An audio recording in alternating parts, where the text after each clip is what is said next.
Hi అండి, నమస్తే. మైసూర్ వెళ్ళి స్వీట్స్ తప్ప ఇంకేం కొనుక్కోలేదా, అన్ని స్వీట్లే కొనుక్కున్నారా అని అనుకునే వాళ్ళకి ఈ వీడియో అయితే షేర్ చేస్తున్నాను. అయితే మైసూర్ నుంచి ఏదైనా ఒక మెమరీగా తీసుకురావాలని చెప్పి ఇక ఏనుగుది కనిపిస్తుంది కదా, చెక్కదనమాట. ఇంకా అది ఒకటి తీసుకున్నాము. అక్కడ మరి చీప్గా ఏమి లేవండి, రేట్లు ఎక్కడైనా నాకు ఒకటే అనిపించింది. ఇక్కడ కూడా దొరుకుతాయి ఇలాంటివి, కాకపోతే అక్కడ నుంచి ఒక మెమరీగా మనకు ఉండాలి, మనం మైసూర్ వెళ్ళినప్పుడు ఈ ఐటమ్ తెచ్చుకున్నాం అన్నట్టుగా ఉండాలని చెప్పేసి ఆ సైకిల్ ఒకటి తీసుకున్నాము. ఇంకా సబ్బులు అందరూ చాలా మంది కొంటున్నారు, సర్లే అని చెప్పి తీసుకున్నాను. కానీ నాకు ఇందులో పెద్ద ఏం అనిపించలేదు.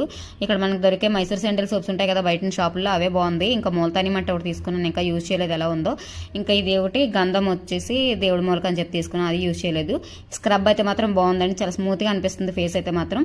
ఇదైతే బాగుంది, ఇంక ఇవే తీసుకున్నాను. ఇంకా శారీస్, డ్రెస్సెస్ ఇలాంటివి ఉన్నాయి. మైసూర్ సిల్క్ శారీస్ అని అవి ఇక్కడ ఫేమస్ అని చెప్పి చాలా షాపులు. అప్పటికే మాకు బడ్జెట్ అనేది చాలా క్రాస్ అయిపోయింది, ఇంకా బాగా ఎక్కువగా రేట్లు ఎక్కువ ఉన్నాయని చెప్పేసి అవి మాత్రం తీసుకోలేదు. నేను మైసూర్లో చేసిన షాపింగ్ అయితే ఇదే. ఇక్కడతో నా మైసూర్ ట్రిప్ అయితే